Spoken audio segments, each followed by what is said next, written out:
quero então que você abra comigo o texto bíblico, lá em Romanos, a carta de Paulo aos Romanos. Carta de Paulo aos Romanos, capítulo 7. Nós vamos ler a partir do verso 14. Carta de Paulo aos Romanos, capítulo 7, a partir do versículo 14. Quem achou, diga achei. Achei. Muito bem, vocês acharam. Vamos ler o texto bíblico. Eu leio aqui na Nova Versão Transformadora, uma versão que tem abençoado muito a minha vida e que vale a pena você conhecer. O problema não está na lei, pois ela é espiritual e boa. O problema está em mim, pois sou humano, escravo do pecado. Não entendo a mim mesmo, pois quero fazer o que é certo, mas não faço. Em vez disso, faço aquilo que odeio. Mas se eu sei que o que faço é errado, isso mostra que concordo que a lei é boa. Portanto, não sou eu quem faz o que é errado, mas o pecado que habita em mim. E eu sei que em mim, isto é, em minha natureza humana, não há nada de bom, pois quero fazer o que é certo, mas não consigo. Quero fazer o bem, mas não faço. Não quero fazer o que é errado, mas ainda assim o faço. Então, se faço o que não quero, na verdade não sou eu quem o faz, mas o pecado que habita em mim. Assim, descobri esta lei em minha vida. Quando quero fazer o que é certo, percebo que o mal está presente em mim. Amo a lei de Deus de todo o coração. Contudo, há outra lei dentro de mim, que está em guerra com minha mente e me torna escravo do pecado, que permanece dentro de mim. Como sou miserável! Quem me libertará deste corpo mortal, dominado pelo pecado? Graças a Deus. A resposta está em quem, gente?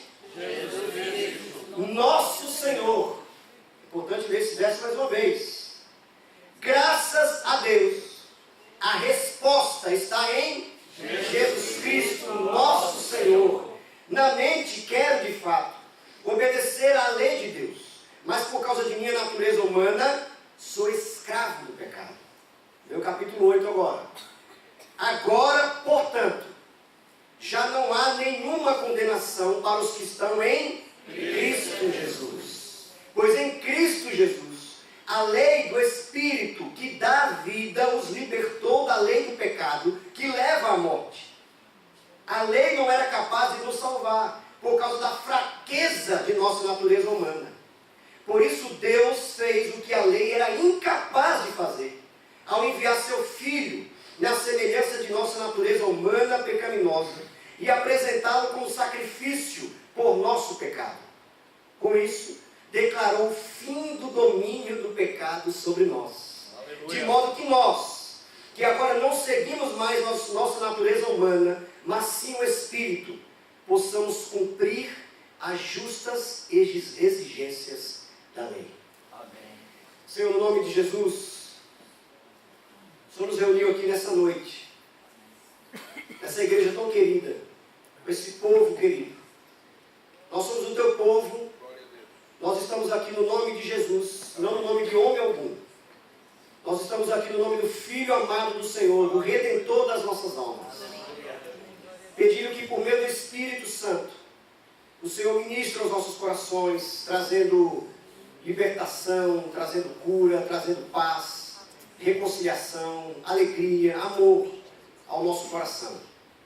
Essa é a nossa oração, que fazemos em nome de Jesus. Amém. Amém. E amém. Uma das razões de eu gostar tanto do apóstolo Paulo é porque, além dele ter sido esse grande apóstolo, dele ter sido o que os estudiosos chamam de o fundador do cristianismo, dele ter sido esse homem que pegou, vamos dizer, um segmento religioso, entre aspas, que começara ali na antiga Palestina e conseguiu fazer com que esse segmento, o segmento de Jesus, se transformasse em algo que alcançou o mundo todo. Se nós pararmos para pensar, então, de uma certa forma, todos nós aqui somos frutos do esforço desse homem, do apóstolo Paulo. Através dele, então, o cristianismo sai daquela região mais, daquele gueto judaico, vamos dizer, e alcança o mundo inteiro. Poderia bastar admirar o apóstolo Paulo apenas por isso. Mas eu admiro também o apóstolo Paulo, porque ele é um profundo conhecedor da alma humana. Profundo conhecedor.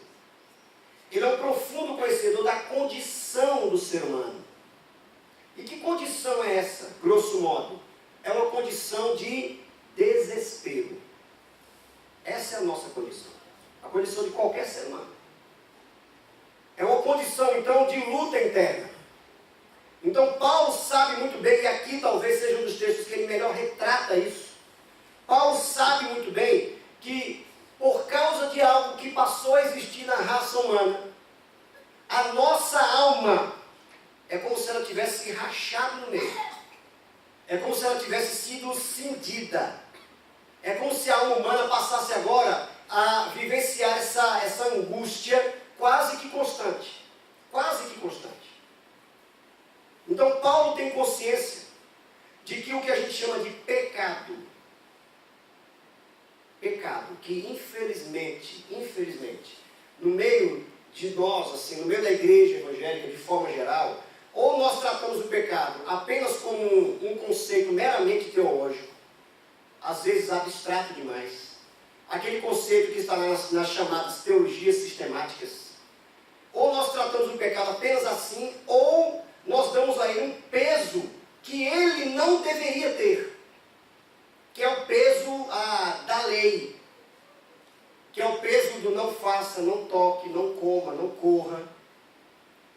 Eu lembro que quando eu estava escrevendo um texto, uma dissertação de mestrado lá na PUC de São Paulo, sobre o protestantismo brasileiro, sobre as igrejas protestantes brasileiras.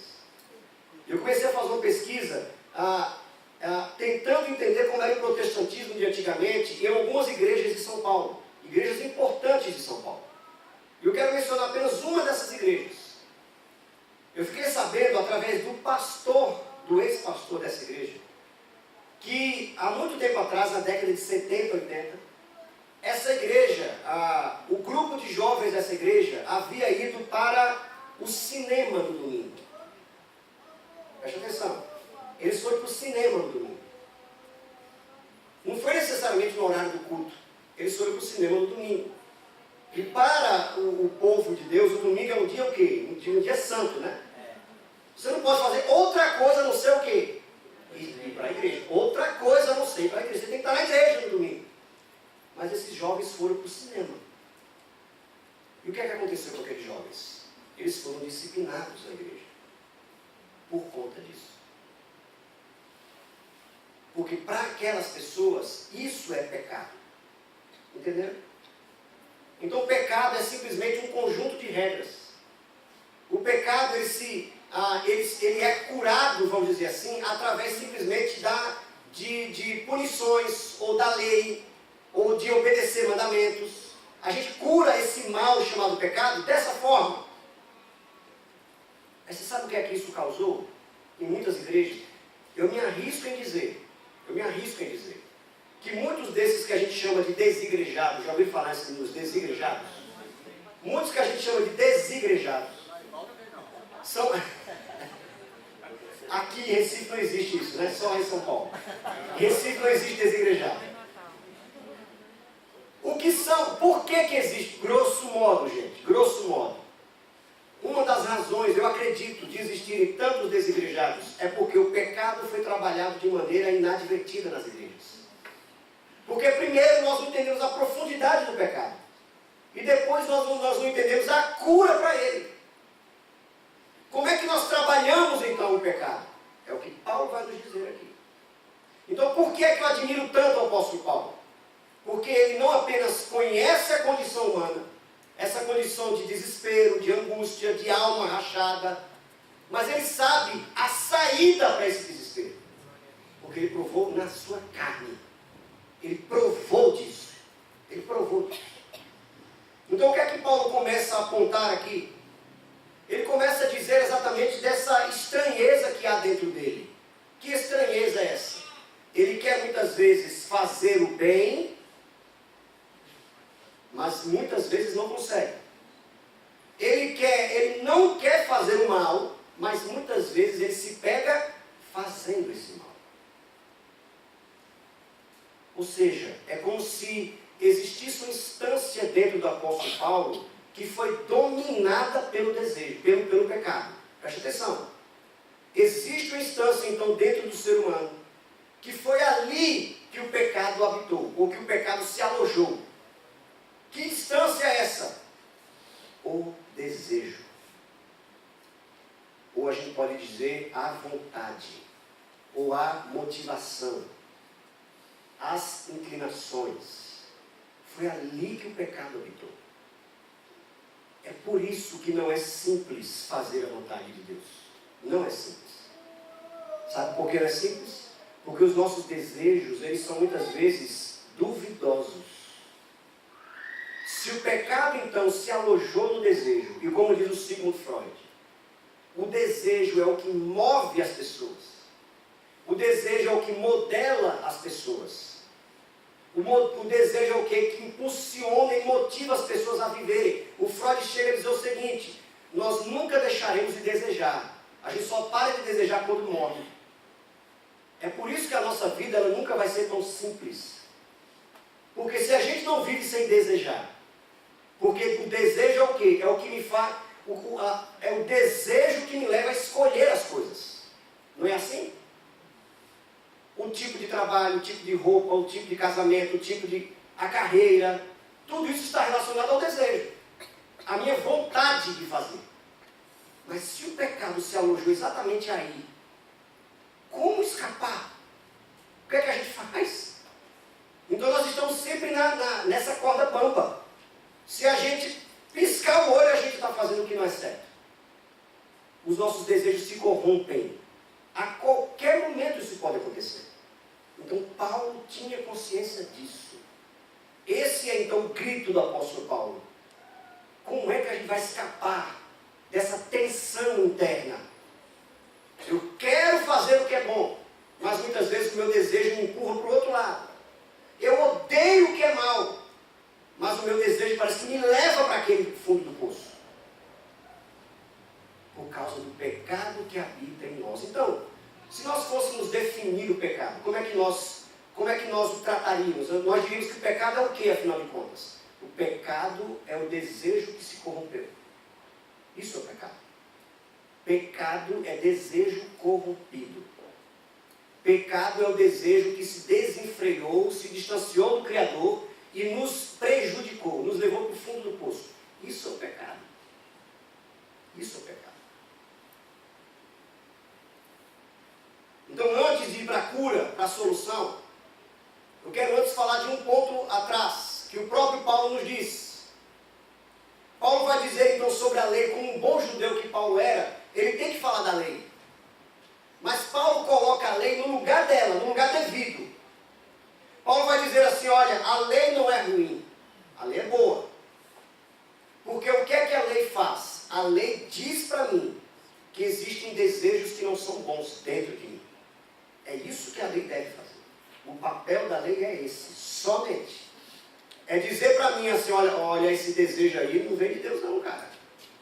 Como é que você está desejando a mulher do próximo?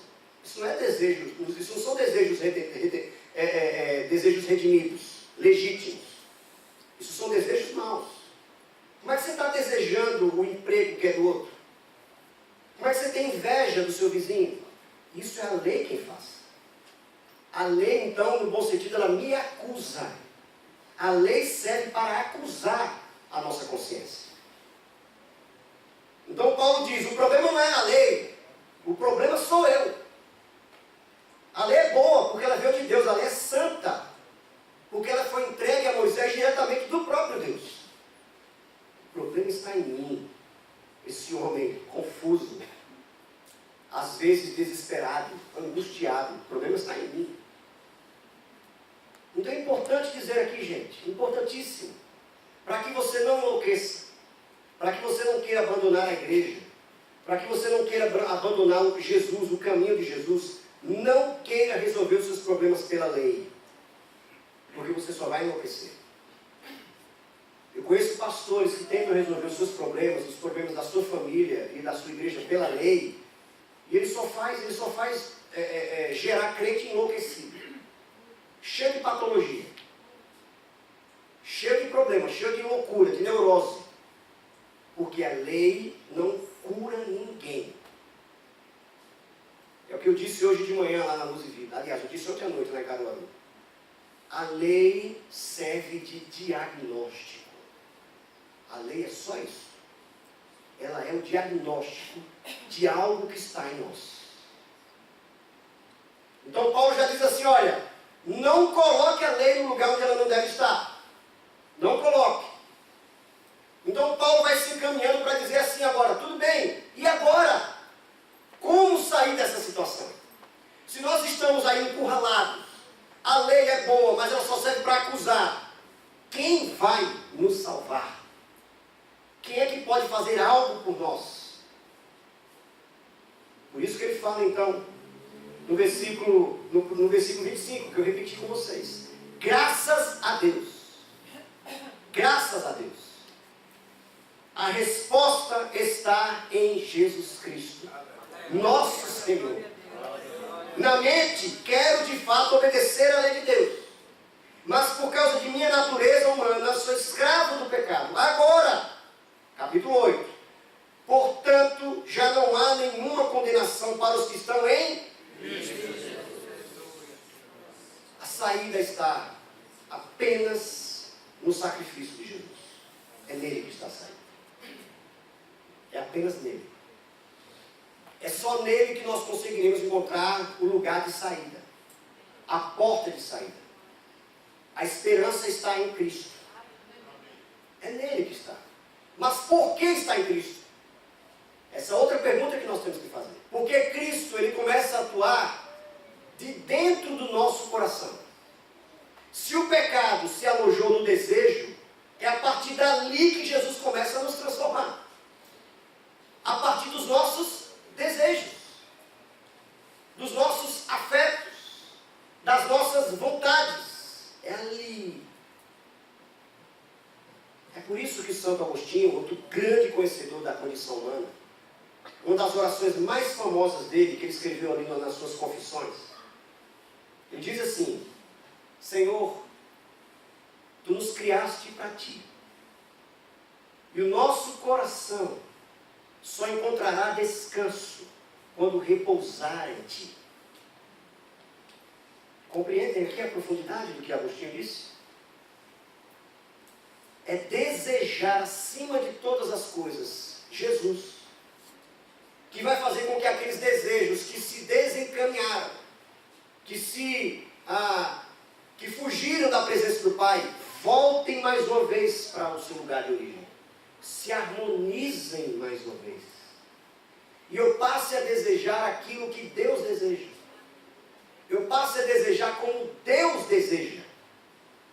Eu passe a escolher da forma que Deus escolheria para mim. Eu passo então a discernir da forma que Jesus gostaria que eu discernisse. Os meus afetos, então, uma vez que eles estão em Jesus, uma vez que eles estão descansados em Jesus, eu posso finalmente ter vida. É isso que Paulo está dizendo.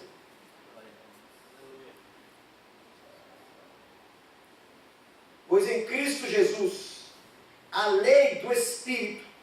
Então Paulo fala agora da lei do Espírito, não é mais a lei de Moisés. A lei do Espírito, que dá vida, os libertou da lei do pecado, que leva à morte. A lei não era capaz de nos salvar por causa da fraqueza da nossa natureza humana. Por isso Deus fez o que a lei era incapaz de fazer, ao enviar seu Filho na semelhança de nossa natureza humana pecaminosa e apresentá-lo como sacrifício por nosso pecado. Com isso, declarou o fim do domínio do pecado sobre nós, de modo que nós, que agora não seguimos mais nossa natureza humana, mas sim o Espírito, possamos cumprir as justas exigências da lei. Quais são as justas exigências da lei? coma, não faça, não roube, não adultere, não vá à praia, não jogue futebol no domingo, não vá para o cinema. São essas as justas exigências da lei? São os 605 mandamentos dos rabinos? Quais são as justas exigências da lei? São perguntas que a gente tem que fazer como povo de Deus. Afinal de contas, o que é que Deus requer de mim? Quais são as ordenanças que Cristo requer de nós? Quais são os seus mandamentos para nós? Nós sabemos que Jesus, como o rabino que ele foi também, o rabi, o mestre que ele foi também, ele diz assim, olha, esquece o que os rabinos disseram. Os rabinos falam de 600 tipos de mandamentos. Eu só quero ressaltar um mandamento que se desdobra em dois. Amar. Amar a Deus acima de todas as coisas. E ao seu próximo, como a si mesmo. É isso que Deus requer de nós. Esse é o Evangelho de Jesus. É isso.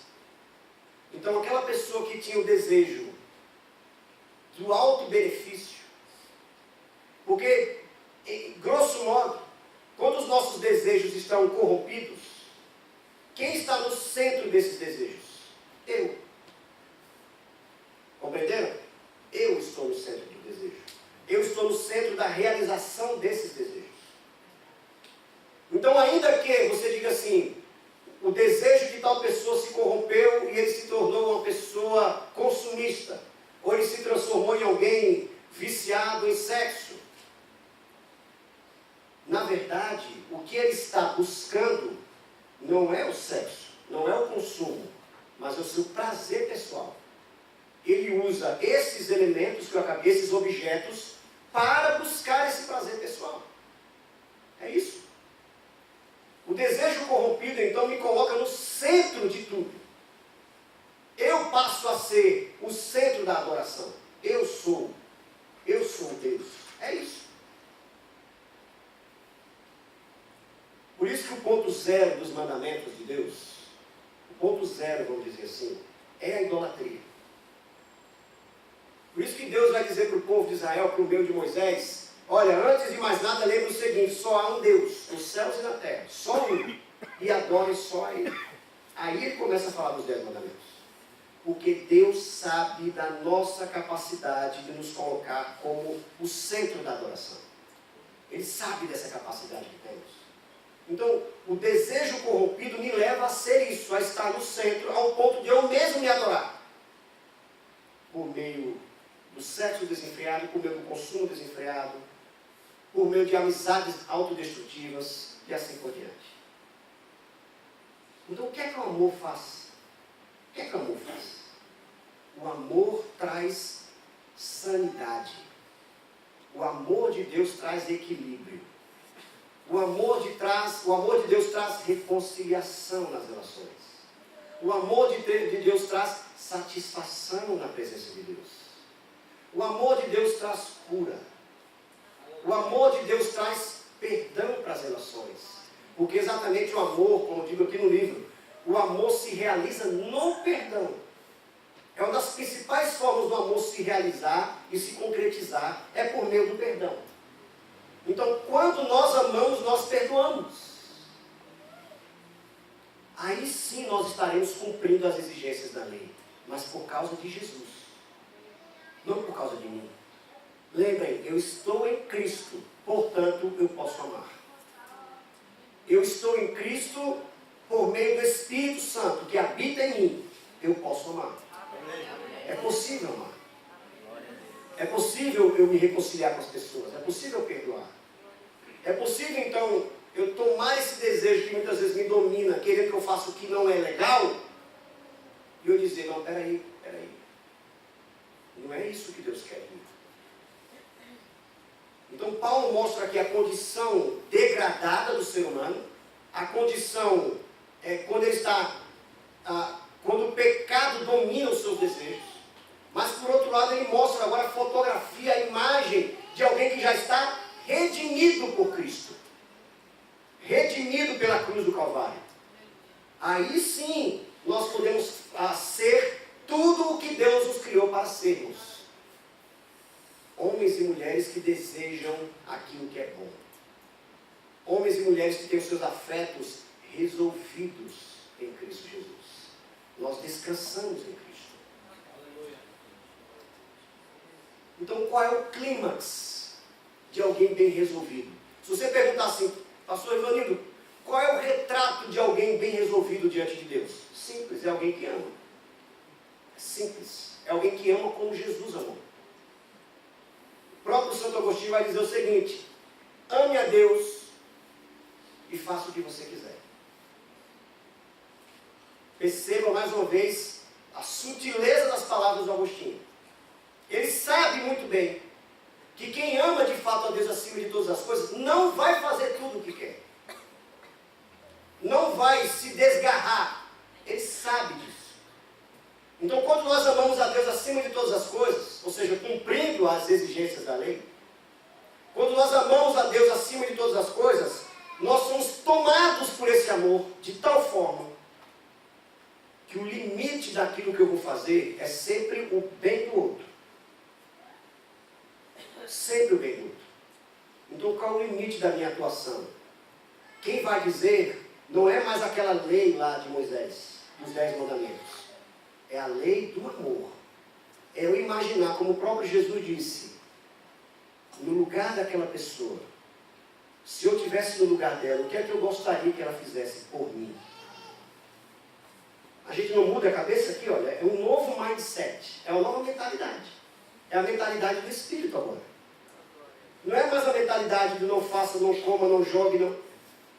Pastor Marcos, então, ele vai dizer no final de cada celebração assim, olha, ame a Deus acima de todas as coisas, vão embora e façam o que vocês quiserem.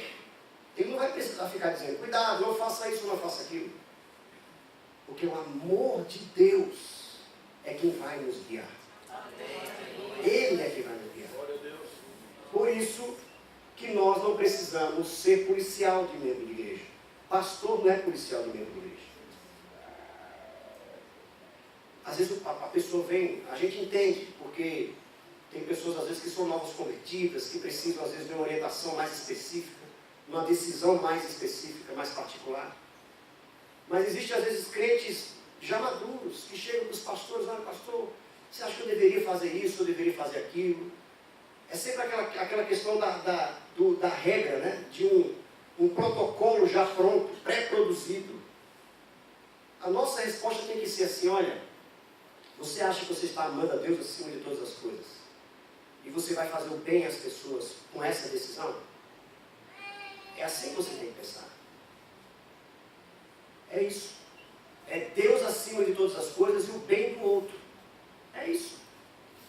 Aí disso, não é que nós vamos nos anular na vida. Agora, então entendi. Então eu esqueço de mim. Não. Aí eu trago um grande pensador, do qual eu gosto muito. John Piper, o grande pastor batista americano. John Piper diz o seguinte: quando nós amamos o nosso próximo verdadeiramente, essa pessoa vai transbordando de amor de tal forma que o amor que eu estou depositando nela começa a me atingir, naturalmente. Assim é no casamento, assim na relação com os filhos, assim na relação com os seus funcionários, com o seu chefe.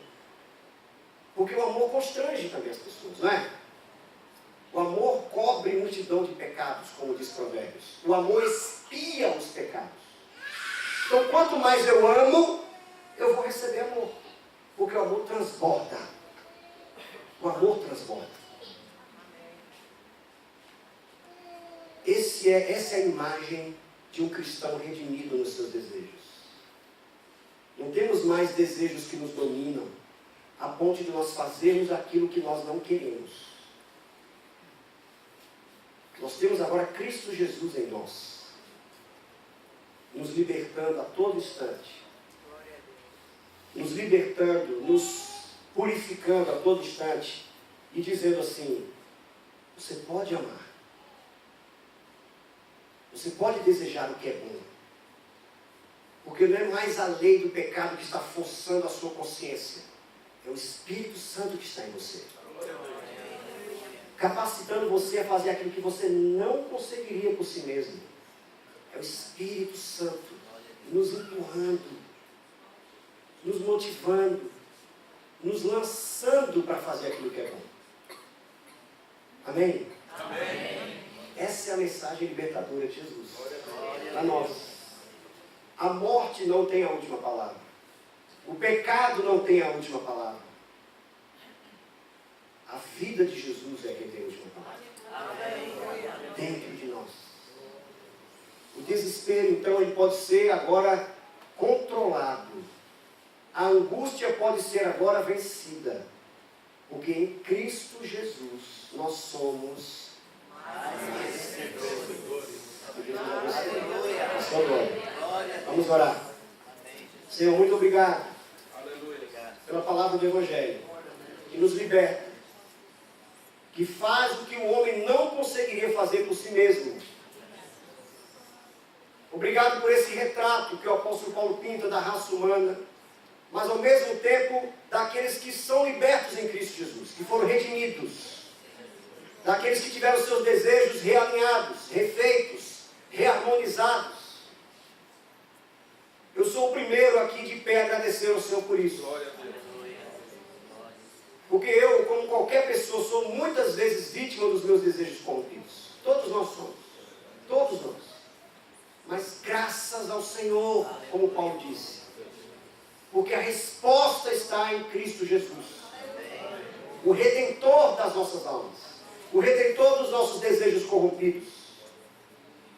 Ó Espírito Santo de Deus. Obrigado. Porque o Senhor habita no povo de Deus.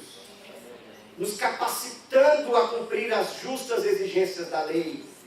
Que é amar ao Senhor Deus acima de todas as coisas. Amar o nosso próximo como a nós mesmos. Nos colocando sempre no lugar deles. Querendo fazer aquilo que agrada o Senhor em prol de todos. De tudo e de todos. E nós queremos encerrar como Santo Agostinho disse. Que o nosso coração encontre repouso em Ti. Porque nós somos criados para o Senhor. Para adorar o Senhor.